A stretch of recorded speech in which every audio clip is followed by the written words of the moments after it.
Hola a todos. Bueno, el tema de hoy va a ser sobre hiperplasias de endometrio. Un tema muy relevante que hay que conocer perfectamente y comprenderlo antes del abordaje de cáncer de endometrio. En esta diapositiva les muestro al equipo docente, como siempre, que me acompaña en esta tarea que tenemos que desempeñar en forma virtual.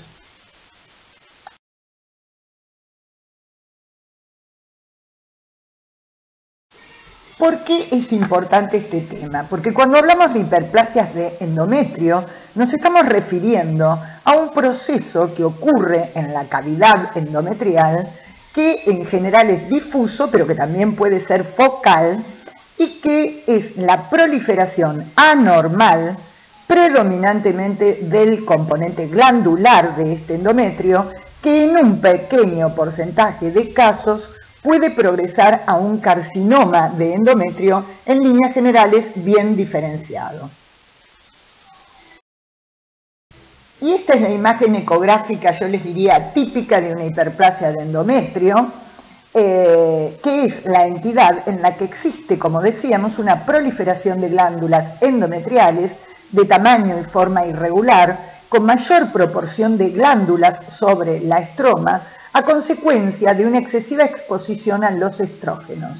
Aproximadamente en el 15% de los raspados biopsias de endometrio de mujeres posmenopáusicas con cuadro clínico de hemorragia uterina anormal se diagnostica una hiperplasia de endometrio. La hiperplasia endometrial es una proliferación, como decíamos, de estas glándulas endometriales en tamaño y en forma irregular, con un aumento de la proporción de la glándula estroma que se desarrolla por esta excesiva exposición a estrógenos, que muchas veces puede ser ya sea endógena por determinadas situaciones, patologías que tiene la paciente, o exógena, sin que exista en líneas generales una oposición a este efecto proliferativo de los estrógenos, tal como ocurre en los ciclos que normalmente son ovulatorios. Entonces, por ejemplo, el típico ejemplo son las pacientes que tienen un síndrome de ovario poliquístico y que son anovuladoras. Hay acción del estrógeno endógeno sobre el endometrio sin la oposición del progestágeno, que es lo que se opone naturalmente a la acción estrogénica. O cuando se administran, por ejemplo, exógenamente terapia hormonal para la menopausia en una paciente que tiene útero y se le da simplemente el estrógeno sin darle la oposición del progestágeno. Cabe aclarar que esto es una mala praxis. Normalmente cuando una paciente tiene un síndrome climatérico y hay que medicarla y hay que administrarle estrógenos, que es lo que le va a solucionar una serie de situaciones que va a tener esta paciente, como por ejemplo el síndrome climatérico, con una mano uno le da como médico el estrógeno y con la otra, ineludiblemente, si la paciente tiene útero, le tiene que dar el progestágeno para contrarrestar la acción proliferativa de este estrógeno sobre el endometrio. En un aumento de la producción de los estrógenos, también puede ocurrir, como decíamos, o funcional, como en el síndrome de ovario poliquístico, o, por ejemplo, más raramente, cuando una paciente presenta tumores ováricos funcionantes, como por ejemplo los de las células de la granulosa o el tecoma ovárico, que producen estrógenos en demasía, ¿ok?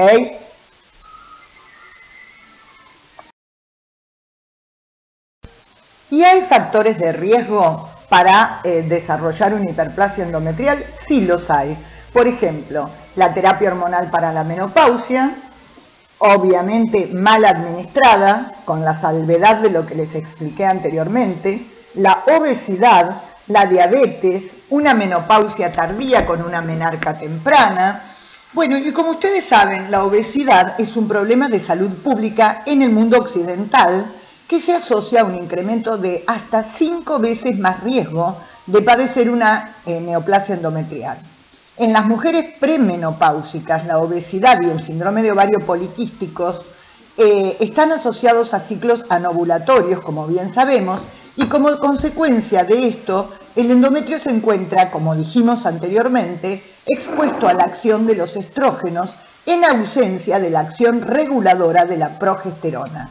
En la menopausia, la obesidad conlleva a exposición del endometrio a cantidades elevadas de estrógenos provenientes de la transformación periférica de la androstenediona a estrona y a estradiol, lo cual, en ausencia del efecto regulador de la progesterona, estimula la proliferación endometrial y puede hacer que este endometrio progrese a una hiperplasia endometrial.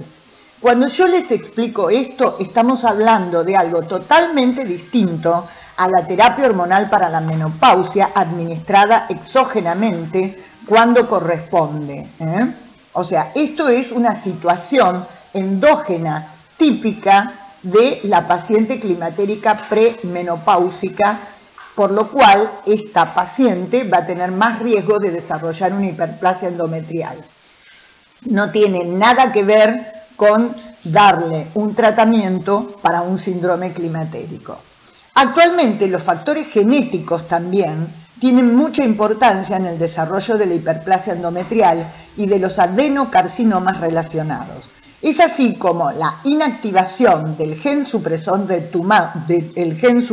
tumores, el PTEN, Phosphatase Enhancing Homologue Dilated on Chromosome, el cual codifica una fosfatasa, una enzima, facilita la remoción de los grupos fosfatos de las moléculas AKT y del mTOR quinasas, que se encuentran en la vía intracelular de la fosfoinositol 3 quinasa, la PI3K. La actividad de este PTEN produce una detención del ciclo celular y la apoptosis, así como la inhibición de la motilidad celular. Por lo tanto, con la pérdida de su expresión, las células ingresan en el ciclo celular y generan una excesiva población celular. Se ha demostrado que esta delesión es un evento temprano en la carcinogénesis endometrial, que favorecería además que las células se volvieran más sensibles a la estimulación del estrógeno. El oncogen BCL2, que está localizado en el cromosoma 18 y que está sujeto a regulación por control hormonal, ha sido descrito en la patogénesis de la hiperplasia endometrial.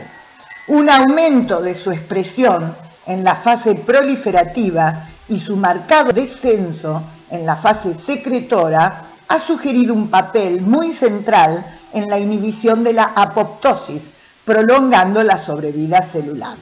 El incremento sustancial de la expresión de este oncogen BCL2 quedó completamente demostrado en la hiperplasia endometrial compleja y se ha propuesto una interacción entre la expresión de este oncogen y el gen FASL, que podría ser uno de los factores que contribuye en el desarrollo de la hiperplasia endometrial.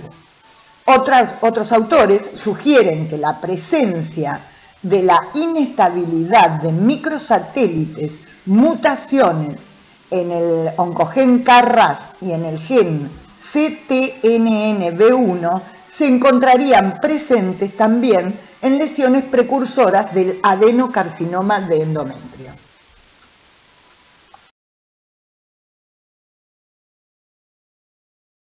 Bueno, y la clasificación de las hiperplasias de endometrio histopatológicas es muy sencilla. Se dividen en simple y compleja, ambas con atipia y sin atipia. La OMS mantiene la clasificación con base histopatológica de presencia o no de atipia celular. Esta clasificación es la que actualmente la mayoría de los patólogos aún siguen. Como ven, la atipia es el indicador potencialmente maligno. y tiene dos criterios morfológicos grandes. Uno es el arquitectural, que las divide en simples y complejas, y otro que es citomorfológico, que las categoriza como atípicas o no atípicas.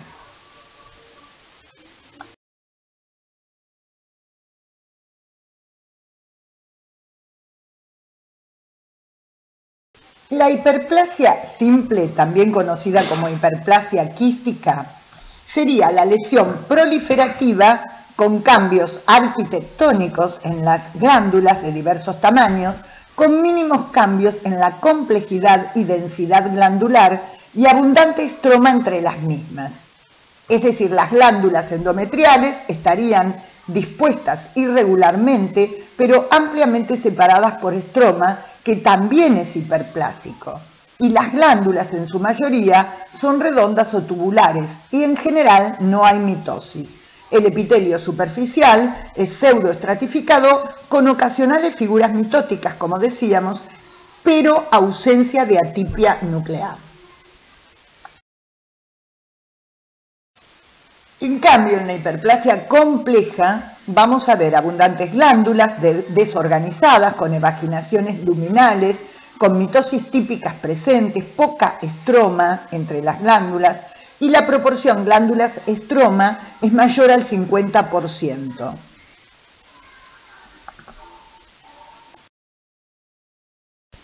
En cambio, en las hiperplasias con atipia, bueno, obviamente vamos a encontrar atipia celular, células glandulares revestidas con estas células atípicas, el epitelio glandular atípico, estroma endometrial residual que separa las glándulas en este campo, y en estos casos siempre hay que descartar la presencia concomitante de un carcinoma. ¿Por qué? Porque muchas veces en un mismo endometrio, en un sector del mismo, la paciente puede tener focalmente o difusamente una hiperplasia atípica y en otro sector puede tener un cáncer de endometrio. Por ejemplo, un cáncer de endometrio estadio 1B asocia generalmente un 37% de hiperplasia endometrial. Esto es muy importante a tener en cuenta. En el caso de la hiperplasia endometrial compleja, nos referimos a la lesión proliferativa que exhibe un incremento en el número y en el tamaño de las glándulas endometriales, que van a estar apiñadas de forma irregular, con un mínimo estroma interpuesto, adoptando una morfología característica conocida como patrón de back-to-back, espalda contra espalda. La hiperplasia endometrial atípica es una entidad histopatológica que entraña dificultades diagnósticas y terapéuticas, dada la frecuencia, como dijimos anteriormente, con que las pacientes que tienen este diagnóstico presentan finalmente un adenocarcinoma de endometrio en la pieza de histerectomía. Dadas las dificultades existentes para la categorización de la hiperplasia endometrial atípica o el adenocarcinoma, algunos autores han creado el concepto de neoplasia endometrial intraepitelial, que clasifica aparentemente de manera más eficaz a las pacientes con riesgo alto y bajo de cáncer.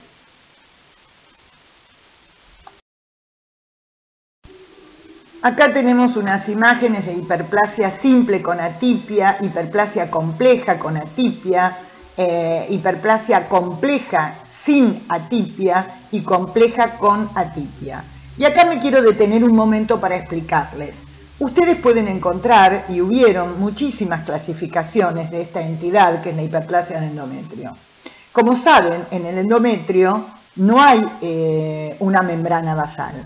Entonces, siempre se dijo que las hiperplasias de endometrio, las que están cercanas a la línea del cáncer de endometrio, que podrían ser la hiperplasia con atipia simple, compleja especialmente, compleja y con atipia, que está ahí muy cerquita del cáncer de endometrio y que a veces es muy difícil de diferenciar, muchas veces o pueden escuchar que se las ha denominado estadio 0 de un carcinoma de endometrio, porque esto se hizo en base a que se quiere homologar, aunque es totalmente distinto, al carcinoma in situ del cáncer de cuello.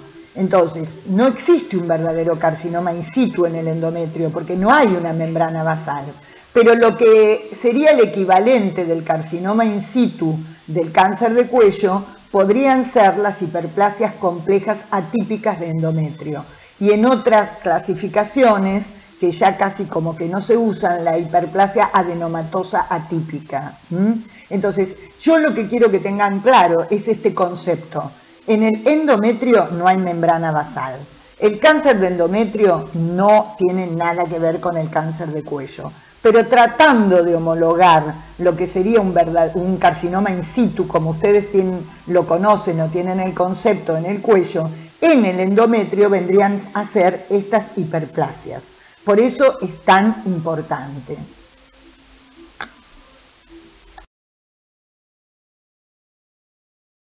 Entonces, la relación entre la hiperplasia de endometrio y el adenocarcinoma de endometrio está demostrada. La mayoría de los adenocarcinomas tienen hiperplasias de endometrio previas entre un 33 a un 75% de los casos.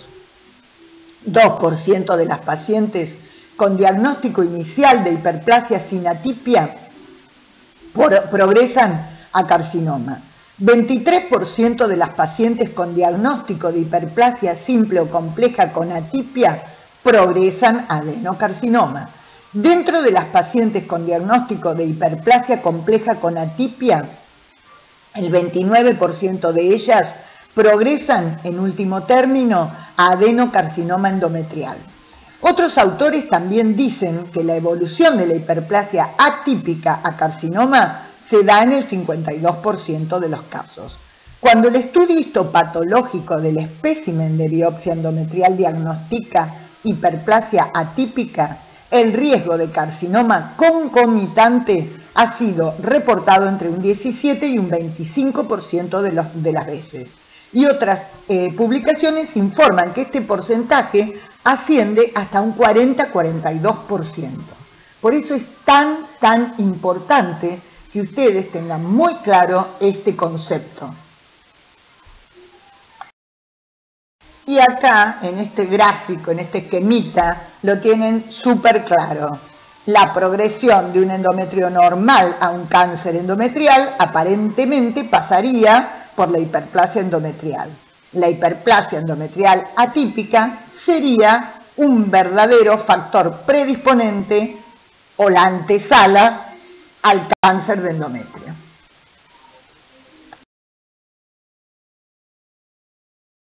Entonces, muy importante, la relación entre la hiperplasia endometrial y el carcinoma, especialmente el adenocarcinoma de endometrio, fue descrita por primera vez por Cullen en 1990. En la segunda mitad del siglo XX hubieron múltiples clasificaciones histológicas e hipótesis sobre el potencial oncológico de las hiperplasias. Actualmente la atipia celular es el factor pronóstico más importante y puede ser la precursora del adenocarcinoma de endometrio tipo 1, que ahora vamos a ver que hay dos tipos de cáncer de endometrio que les voy a explicar. El tratamiento estándar de la hiperplasia con atipia es la histerectomía total, es decir, la escisión del útero, cuello y cuerpo, o sea, totalmente. Es muy importante porque en un gran número de casos siempre está presente un cáncer concurrente, como explicáramos anteriormente.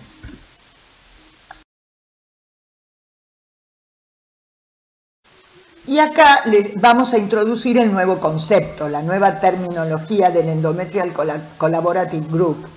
En el año 2000, Matter ingresa esta nueva terminología. Hiperplasia, neoplasia intraepitelial endometrial, el EIM, y el adenocarcinoma, basado en datos experimentales que apoyan el modelo clonal de crecimiento para el precáncer endometrial, de forma que las lesiones premalignas serían, como veníamos diciendo, auténticas neoplasias, precánceres. No sería adecuado mantener el nombre de hiperplasias para este espectro de lesiones biológicamente tan diferentes como son el endometrio proliferativo, ya sea difuso y policlonal, de un ciclo anovulador, una hiperplasia, ¿no es cierto?, producido por un estímulo estrogénico y mantenido, y las lesiones proliferativas monoclonales de localización focal, que sería el EIN, que sería la neoplasia intraepitelial endometrial, que tienen un alto riesgo de progresar u originar un adenocarcinoma. Dentro de las clásicas hiperplasias simples sin atipias, habría un pequeño porcentaje que serían catalogadas con la nueva terminología de EIN, que aumentarían el porcentaje de hiperplasias con atipias. Dentro del EIN, adenocarcinomas no infiltrantes, por la gran dificultad que los patólogos tienen para diferenciarlo muchas veces de las hiperplasias con atipias, con los criterios histológicos que se emplean actualmente. Es muy difícil, muchísimas veces, para los patólogos poder diferenciar un cuadro del otro. Hay como una verdadera progresión, esto está probado. Por eso este concepto de las hiperplasias es tan importante que lo tengamos claro. Va unido y previo al de cáncer de endometrio.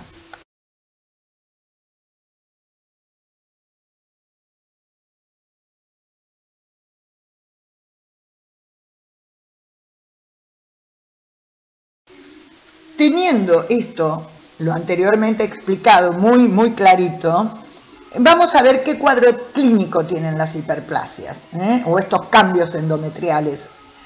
Bueno, generalmente el cuadro clínico es, digamos, la paciente se va a presentar con una SUA, hemorragia uterina anormal. En aproximadamente 15% de toda hemorragia uterina anormal, 15% de toda SUA, se hace diagnóstico de alguna forma de hiperplasia, por lo cual se deberá hacer diagnósticos diferenciales de acuerdo al grupo etario de la paciente. No es lo mismo una hemorragia uterina anormal en una adolescente, en una embarazada o en una climatérica premenopáusica. Entonces es muy importante ver en qué contexto se desarrolla la hemorragia uterina anormal que presenta nuestra paciente. Entonces, SUA, sangrado uterino anormal. Cuando yo digo SUA, sangrado uterino anormal, me estoy refiriendo a cualquier sangrado diferente al patrón menstrual en frecuencia, regularidad, volumen y duración, definiéndose como anormal una frecuencia menor a 21 días o mayor a 35, ciclos irregulares, variación de un ciclo al siguiente de más de 20 días, y el volumen mayor a 80 mililitros. Esto del volumen mayor a 80 mililitros es absolutamente subjetivo y generalmente muy difícil de medir. Pero bueno, haciendo la anamnesis tenemos que tratar de darnos cuenta si el sangrado que presenta la paciente es abundante o no. Por ejemplo, le vamos a preguntar si moja abundantemente una toallita o si se tiene que cambiar el tampón cada, por ejemplo, 2 horas, o es un volumen de sangrado que interfiere con sus actividades diarias, por ejemplo, si se despierta a la noche o mancha la ropa o las sábanas, o tiene una duración mayor a 5 días. Es decir, si bien es subjetivo, hay que charlar con la paciente, tratar de interrogarla y tratar de definir si esto configuraría un volumen mayor a 80 mililitros. Entonces, cualquier sangrado que se presente en mujeres menopáusicas es SUA. Ninguna paciente posmenopáusica tiene que sangrar. Entonces, se considera una hemorragia genital anómala. Entonces, El sangrado uterino anormal, el posmenopáusico, el más frecuente, y hallazgos anormales en la citología vaginal. Entonces acá viene el otro concepto que tienen que tener muy claro. Toda hemorragia genital en una paciente posmenopáusica es un cáncer de endometrio o alguna de estas patologías endometriales hasta que yo no demuestre lo contrario. No puede quedar sin diagnóstico. Esto es importantísimo. Es relevante darle importancia al sangrado uterino anómalo en una paciente peri y posmenopáusica. Lo mismo, otra posibilidad es hallazgos anormales en una citología vaginal. Nosotros le hacemos el Papanicolao a una paciente que es la citología oncológica y viene anormal el informe, es un Papanicolao, una citología anormal oncológica, darle mucha importancia, ver en qué contexto aparece esa citología oncológica anormal. Muy importante. ¿Por qué? Porque toda hiperplasia, todo cambio endometrial, simple, complejo, simple con atipia o complejo con atipia, puede tener alguna progresión a un cáncer de endometrio. Esto hay que tenerlo en mente siempre. Desde algo más inusual, como por ejemplo en el caso de la hiperplasia simple, tiene una progresión a cáncer de endometrio descripta del 1%, pero fíjense en este slide, la compleja con atipia pasa al 23 al 29%, alrededor de un 30%, y la simple con atipia 8%. Entonces es muy relevante tener esto muy claro, asociar este tipo de cambios endometriales y descartar el cáncer de endometrio, porque quizás la única oportunidad que va a tener nuestra paciente de solucionar su problema y de salvarle la vida, ¿no es cierto? O de salvarle el órgano en cuestión, en este caso el útero.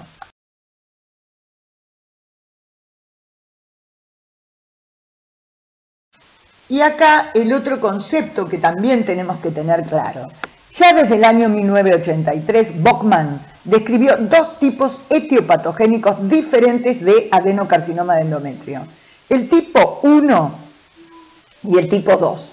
El tipo 1 generalmente bien diferenciado y más frecuente en la paciente perimenopáusica. Va a depender de los estrógenos y se desarrolla asociado a una situación de hiperestrogenismo, ya sea endógeno o exógeno. La lesión precursora es la hiperplasia endometrial y corresponde con la forma endometroide y sus variantes de adenocarcinoma y representa el 60 al 70% de los casos. Tiene mucho mejor pronóstico. En cambio, el tipo 2 es el clásico cáncer de endometrio que se ve en la paciente mucho más añosa, de alto grado, como dijimos en posmenopausia tardía. Generalmente la morfología del tipo 2 es seropapilar o de células claras, son más agresivos y asientan sobre un endometrio atrófico. El tipo 2 se corresponde con el 30-40% de las neoplasias endometriales y tiene, por supuesto, mucho peor pronóstico. En este slide se los pongo más clarito, más gráfico. Entonces, dos cánceres de endometrio, tipo 1 y tipo 2, de dos orígenes absolutamente distintos. El tipo 1 asociado a estimulación estrogénica sin oposición, por cualquier motivo, endógeno o exógeno, generalmente siempre hay una hiperplasia endometrial, se ve en pacientes perimenopáusicas, bien diferenciado, y la invasión endometrial es superficial. Se asocia a tipos histológicos de mejor pronóstico. Y el cáncer de endometrio tipo 2, que es esa neoplasia de muy alto grado, que se ve en mujeres posmenopáusicas en edad avanzada, no estrógeno dependiente, no asociado a hiperplasia de endometrio, generalmente asentando sobre endometrios atróficos, moderada o poco diferenciados, por eso tiene mal pronóstico en general.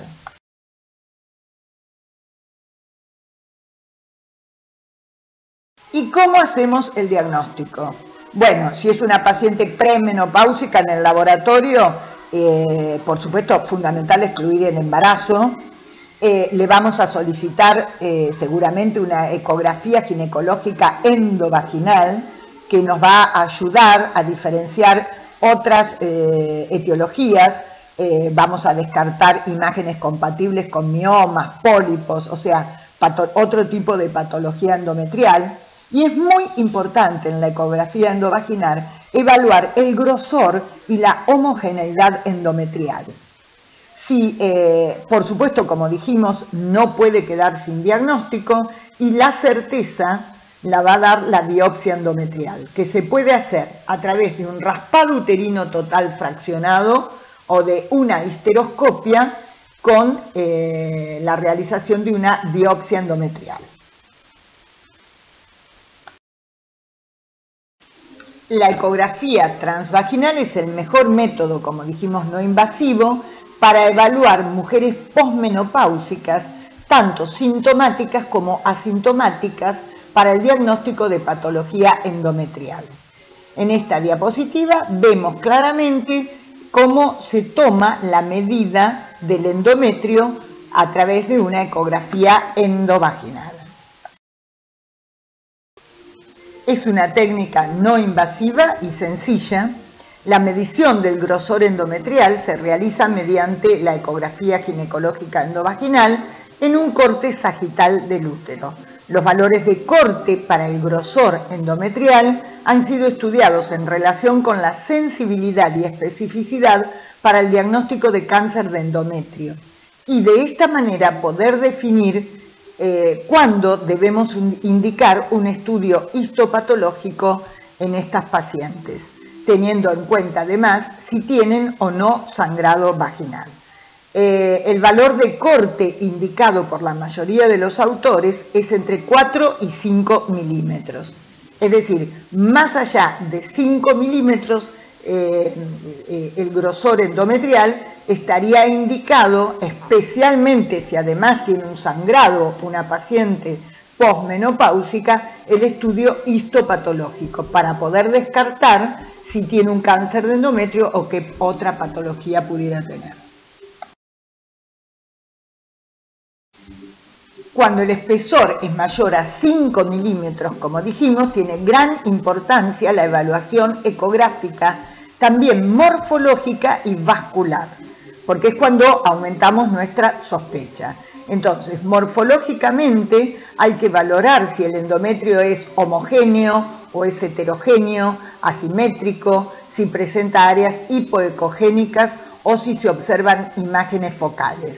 Si se identifica alguna colección endocavitaria, medir el espesor, y la interfase endometrio-miometrio debe ser examinada muy detalladamente, ya que cuando existe, por ejemplo, en un cáncer endometrial, infiltración hacia el miometrio de este tumor, se va a observar una distorsión e irregularidad en esa interfase endometrio-miometrio. Y también podemos hacer, y es muy útil, la evaluación vascular utilizando el Doppler color. Entonces podemos evaluar el grado de vascularización, ver si está ausente, si es escasa o si es muy abundante, si es ordenada o es anárquica, tanto en el endometrio como en la interfase endometrio-miometrio, consignando si se observan vasos que atraviesan esta interfase. La hipervascularización endometrial y subendometrial es más frecuente en carcinomas que en lesiones benignas.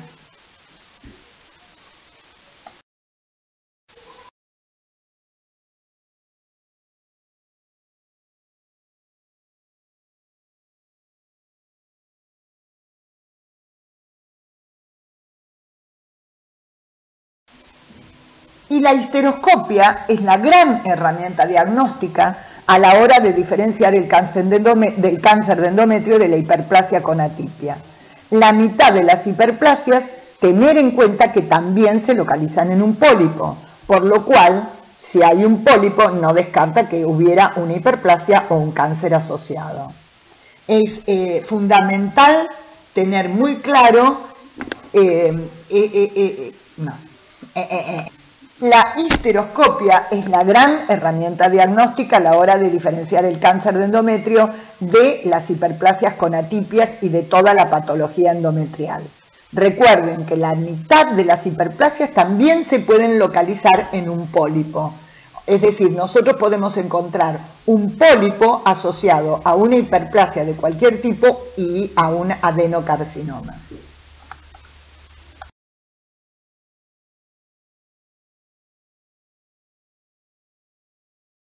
¿Y cómo vamos a proceder una vez hecho el diagnóstico?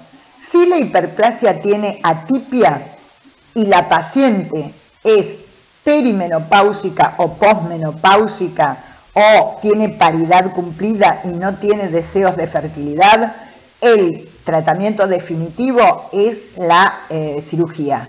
Pero obviamente ya sabemos que compromete la fertilidad, es decir, hiperplasia atípica es indicación de tratamiento definitivo quirúrgico, de algún tratamiento definitivo quirúrgico, y el gold standard es la histerectomía total. Ahora, si es una paciente más joven que tiene deseos de fertilidad, se puede instaurar un tratamiento medicamentoso con progestágenos con la idea de conservar la fertilidad, pero amerita ciclos largos de oposición a estos estrógenos. Para revertir esa hiperplasia se necesitan ciclos largos de oposición con progestágenos. Y también podría ser otra conducta la observación, si es una hiperplasia que no tiene atipias, donde el riesgo de progresión es bajo, como vimos en la hiperplasia simple es un 1%. Una vez logrado el embarazo, control y bueno, actuar según cómo si evolucionó o no esa hiperplasia, ¿no es cierto? Entonces, el tratamiento más común de la hiperplasia son los progestágenos. Y esto se puede indicar de distintas maneras, como vamos a ver un poquito más adelante, y hasta a través de dispositivos intrauterinos. Y si no, la histerectomía, en algunos casos, como en el caso de la hiperplasia compleja y compleja atípica, que es el tratamiento definitivo y ya no desea tener más hijos. Entonces, ideal para mujeres que desean fertilidad o en las hiperplasias simples o complejas sin atipias, progesterona. ¿Por qué? Porque activa los receptores de progesterona, produce desidualización de la estroma y adelgazamiento del endometrio, disminución de los receptores de estrógeno y progesterona y activa la hidroxilasa que convierte el estradiol a estrona. Podemos dar acetato de medroxiprogesterona 10 miligramos día, acetato de noretisterona, que es un noresteroide con acción parecida a un progestágeno, 5 a 10 miligramos diarios, o progesterona natural micronizada, ya sea por vía oral o endovaginal, 200 miligramos diarios. Lo importante del tratamiento con progestágenos es que debe ser instituido, elijamos la formulación que elijamos, mínimo 12 a 14 días al mes. Menos que esto no es útil y no va a revertir la hiperplasia de endometrio.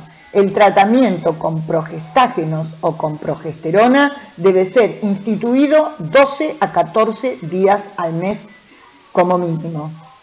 Y entonces podemos obtener una regresión en hiperplasia compleja sin atipia de alrededor de un 80% y de una compleja con atipia, en el caso que la paciente desee embarazarse, 69%.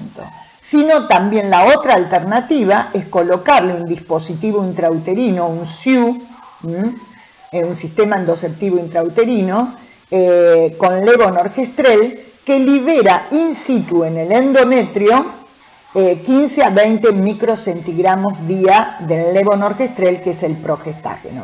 De esta manera vamos a tener menos histerectomías totales va a proveer, si la paciente es premenopáusica, de un método anticonceptivo de larga data, no tiene prácticamente impacto sistémico, entonces va a haber una mejor tolerancia, y se dice que la regresión de hiperplasia compleja es del 92% y de la hiperplasia con atipia de un 90%.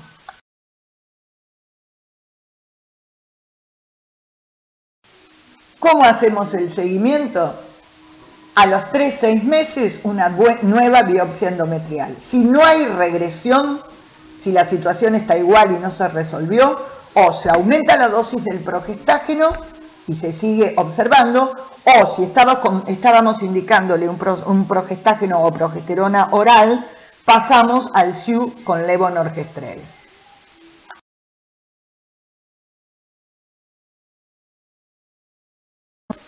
Entonces, las progestinas orales se han usado como tratamiento conservador no quirúrgico en pacientes jóvenes con hiperplasia endometrial atípica, pero las progestinas orales se asocian muchas veces con efectos secundarios que a veces pueden limitar la eficacia general. Por eso, la otra alternativa, que es el sistema intrauterino liberador de levonorgestrel, el SIU con levonorgestrel, el dispositivo intrauterino, reduce el riesgo de hiperplasia endometrial porque ralentizaría el engrosamiento del revestimiento del útero, y los estudios informan que puede ser un muy buen tratamiento conservador apropiado para la hiperplasia atípica, en los casos en que la paciente desee embarazo o haya contraindicación a la cirugía, por supuesto con un control estricto. Entonces, las hiperplasias con atipia, ni duda que si la paciente es perimenopáusica o posmenopáusica, el gold standard del tratamiento, lo ideal es la histerectomía total. Con eso resolvemos el problema definitivamente. Pero en los casos en que no se pudiera o no se quisiera hacer la histerectomía total, por los motivos que antes les expliqué, podemos hacer el tratamiento con progestinas, es decir, con progestágenos o con progesteronas, o con el SIU de levonorgestrel. Tratar de que la paciente logre el embarazo lo más pronto posible y controlarla con biopsias endometriales cada 6 a 12 meses. Si hay progresión, bueno, se indicará la histerectomía o se irá a otra instancia de tratamiento. Otras posibilidades, por ejemplo, involucran al danazol, que es un antiestrógeno funcional, que se puede indicar en 400 miligramos días durante 6 meses. Se dice que la regresión utilizando el danazol serían 83% de los casos, con una recaída del 8% después de 4 meses, o algún análogo del GnRH que produciría regresión en el 86% de los casos de la hiperplasia sin atipia, pero que no es eficaz en la hiperplasia con atipia. Otras posibilidades más actuales, pero que no están disponibles en todas las instituciones, ni todos los médicos están entrenados ni tienen la aparatología para hacerlo, podrían ser la ablación endometrial mediante láser, la resección transcervical del endometrio, que se puede hacer transhisteroscópica, la ablación endometrial con electrodo de bola rodante y técnicas de segunda generación como ablación endometrial con balón térmico, ablación endometrial con microondas, ablación hidrotérmica, ablación endometrial con radiofrecuencia bipolar, crioterapia endometrial. Es decir, estas técnicas se asociarían o se fueron ideando buscando la realización del objetivo, que es la ablación endometrial, con tiempos más cortos y generalmente con anestesia local en lugar de anestesia general, es decir, en la intención de ser menos invasivos, siendo de todos modos efectivos, por supuesto. Bueno, espero que haya sido útil, que les haya clarificado los conceptos. Es muy importante este tema de hiperplasias endometriales, como dijimos, porque puede ser la antesala de un cáncer de endometrio. y hacer el diagnóstico de una hiperplasia de endometrio o de un carcinoma muy inicial puede salvar una vida, y en el caso de las hiperplasias de endometrio ayudarnos a preservar el órgano, que es lo ideal. Bueno, los invito a que vean, lean todo lo que se sube y asociamos a este tema para que les quede más completo el concepto. Y bueno, seguimos quedándonos en casa por ahora y espero que todos estén muy bien. Cuídense.